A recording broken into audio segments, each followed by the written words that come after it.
Sales on credit. You are given the following information. Receivables at 1 January 20x5, $2,500.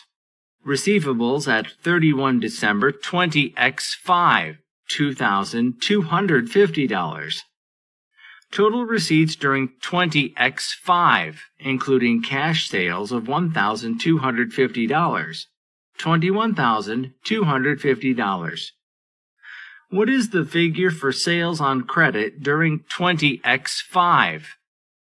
Answer. Step 1. Closing account receivable equals opening AR plus total sale minus cash received. So, total sale equals closing AR minus opening AR plus cash received equals 2,250 minus 2,500 plus 21,250 equals 21,000. Step 2.